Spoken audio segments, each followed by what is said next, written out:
संघर्ष नहीं खत्म होगा, तुम उससे मत भागो। तुम लोग क्या कर रहे हो, तुम संघर्ष से भाग रहे हो कि मुझे पढ़ना ना पड़े। तुम संघर्ष को खत्म करने की कोशिश करते हो, वो कभी नहीं खत्म होगा। तो तुमने क्या किया है, तुमने अपने मन को इतनी पॉइंट्स पे लगा रखा है, इतना भय क्रिएट कर रखा है अंदर अपने। उसमें सबसे बड़ी ड्रामेबाजी है प्रेम, लेकिन करना चाहिए, मजा बहुत आता है। इस दुनिया का सबसे प्यारा नियम यह है कि जो जितना बड़ा मूर्ख होगा उसके उतने ज्यादा दुश्मन होंगे। 12th का जो लड़का है उसकी तुम अगर बॉडी लैंग्वेज देखो, अभी स्कूल के सामने छुट्टी के वक्त खड़े हो स्कूल के सामने, और 12th के लड़कों को देखो, ये 2-3 बटन खुली है, ये कॉलर ऐसे खड़ा हुआ है, और 16-17 साल के लड़के से कोई भी दिक्कत बता दो, कोई भी, कि भैया वो मकान मालिक बहुत परेशान कर रहा है, उड़ा दो। कठिनाइयां कभी खत्म नहीं होंगी। शक्ति तुम्हारी इतनी बढ़ जाएगी, इतनी, कि मतलब तुम्हें छोटी मोटी चुनौतियां तो ऐसे लगेगा जैसे किसी ने तुमको कह दिया कि आज रात में तुमको उड़ाएंगे। तुमने कहा हो बे, तुम्हारा सर काट के काली को ना चढ़ाए तो कहना।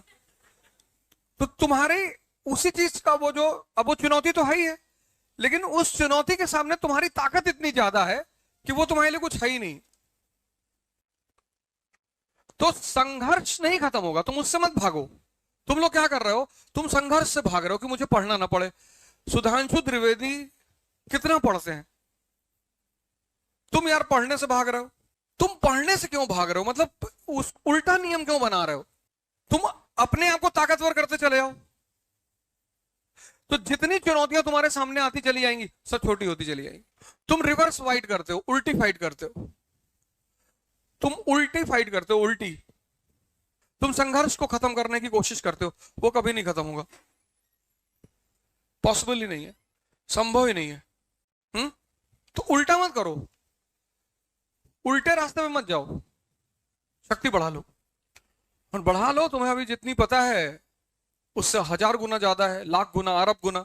1000 न्यूरॉन सेल्स डेली रिलीज होते हैं, 1000, और एक न्यूरॉन सेल की ताकत होती है 80 जीबी। तो एक दिन में कितना जीबी, 80,000 जीबी।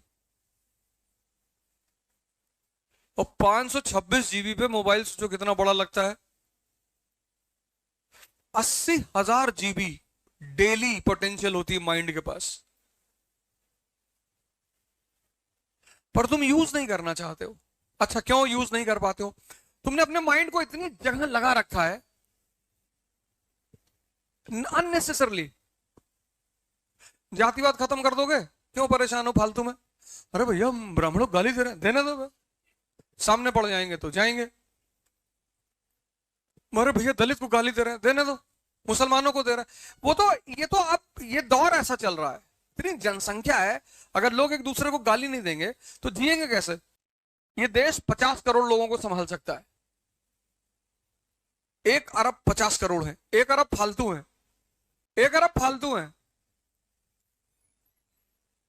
अब तो महाभारत होनी ही है।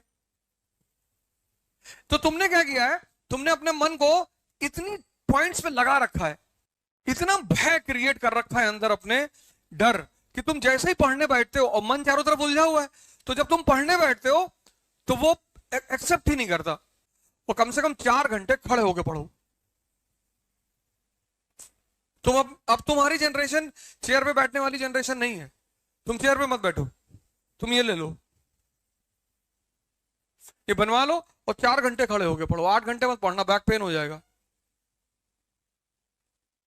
4 घंटे तुम खड़े होके पढ़ो,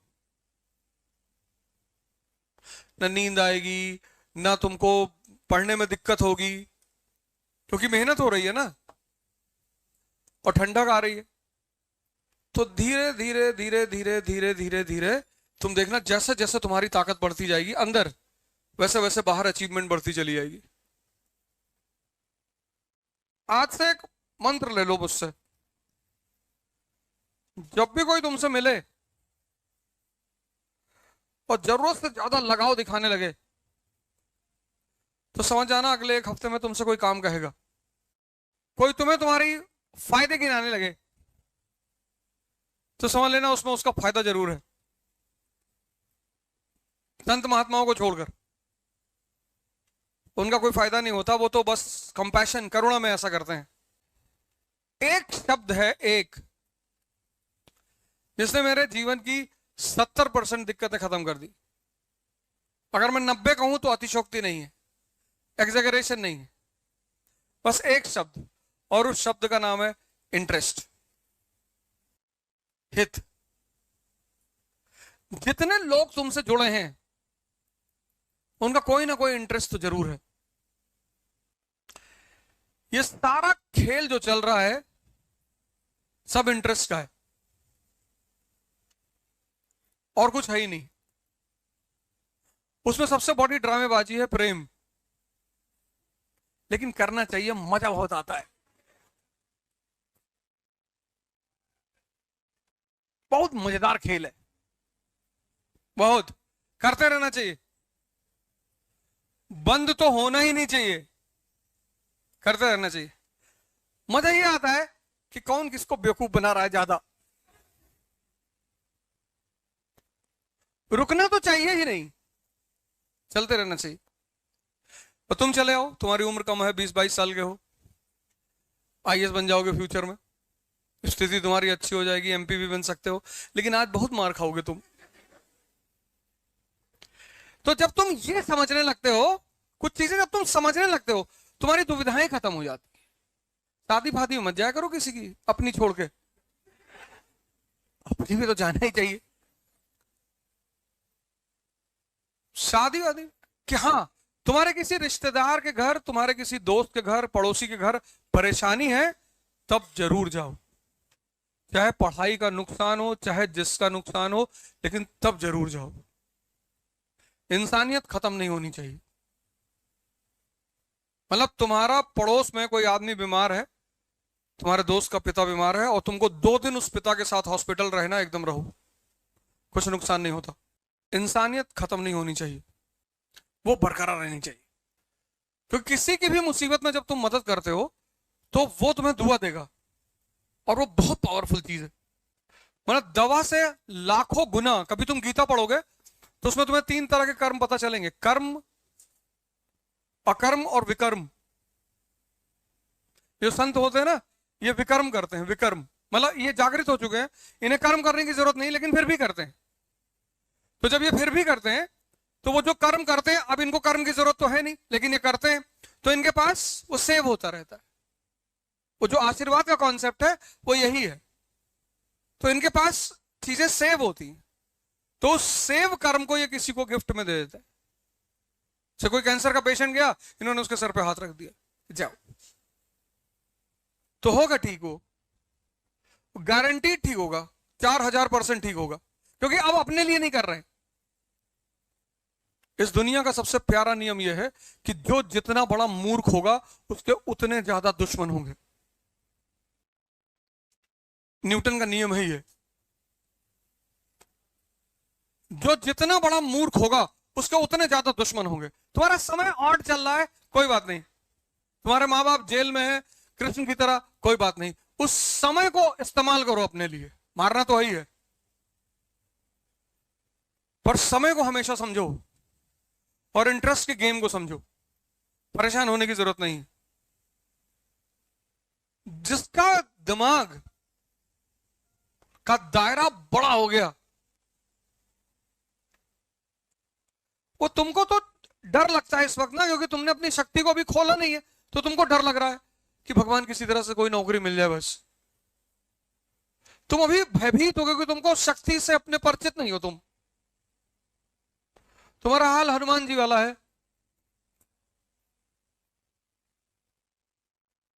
कि समंदर सामने देखे कि ये कौन पार करेगा, बोले तुम ही करोगे। अब नर्सरी के बच्चों को देखो, ड्रेस व्रेस कायदे से, टाई वाई लगाए, बाल वाल कायदे से करके स्कूल सीधे साधे बन के जा रहे हैं। उल्टा सीधा क्वेश्चन माँ बाप से पूछते हैं, टीचर से पूछते हैं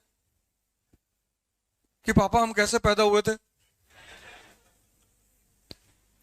फिर ज्यादातर माँ बाप का वही आंसर है कि मंदिर के सामने जा रहे थे, शंकर जी तुमको दिए थे। अब आजकल के लड़के बहुत चालाक है, कह रहे हैं भैया वो सुहागरात वाला कॉन्सेप्ट खत्म हो गया,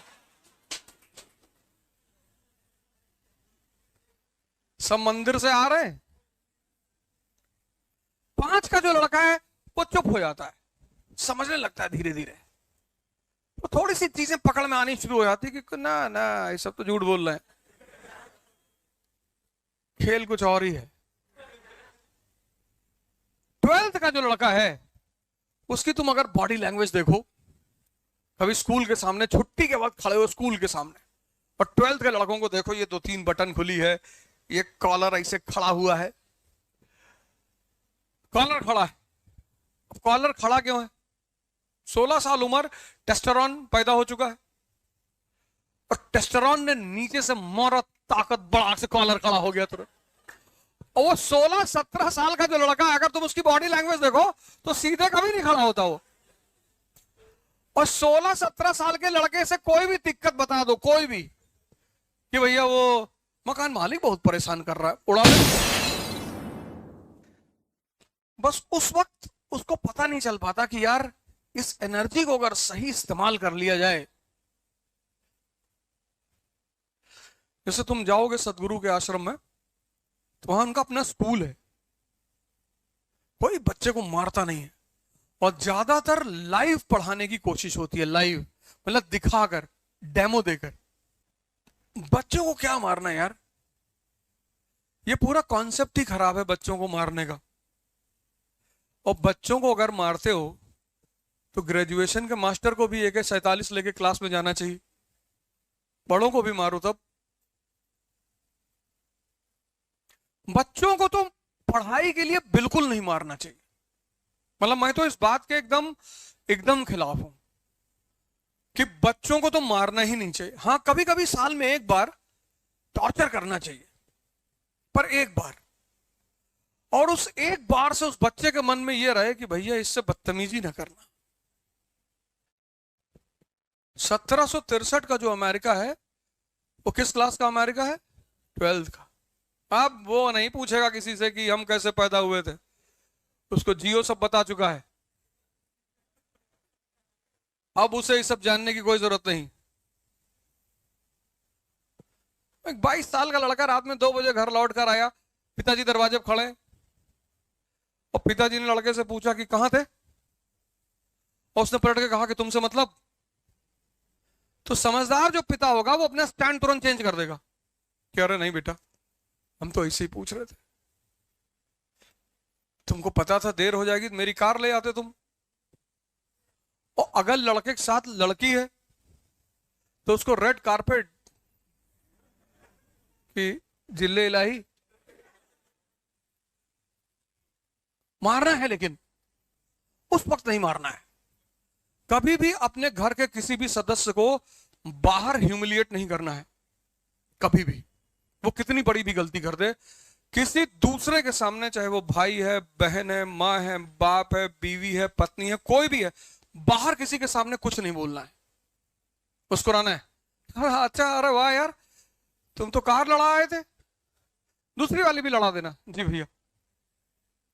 बाहर किसी को पता नहीं चलना चाहिए कि तुमने अपने घर के किसी सदस्य को कुछ कहा है।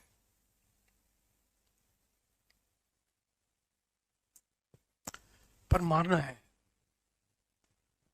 अगर कह दिए कि तुमसे मतलब, तो 11 बजे दिन में दरवाजा बंद करके 3-4 लोग बुलाकर मार, फटफट मारना तो है। इस जीवन में किसी को माफ नहीं करना है। Forgiveness is the quality of God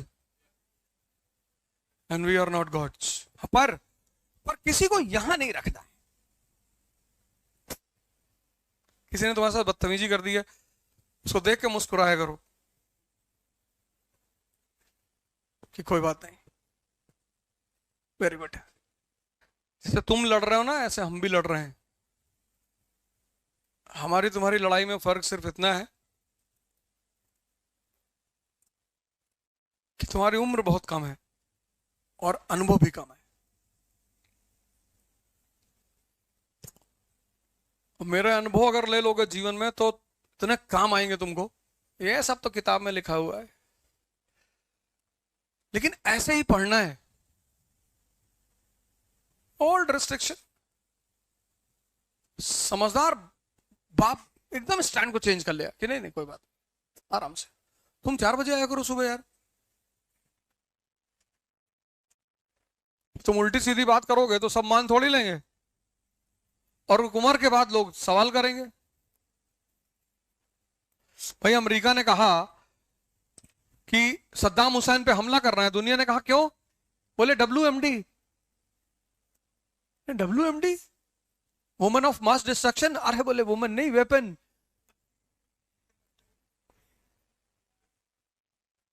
दुनिया ने कहा अच्छा वेपन रखा है ये? बोले हाँ। बोले तब मारो। मारा अमेरिका ने। फिर सीरिया के साथ भी यही किया अमेरिका ने, कहा केमिकल वेपन रखा है। अरे दुनिया ने कहा पुराना वाला तो निकाले नहीं पाए, कहां रखा था WMD? बोले रखा था वो कहीं दबाया है कहीं रेत ओत में।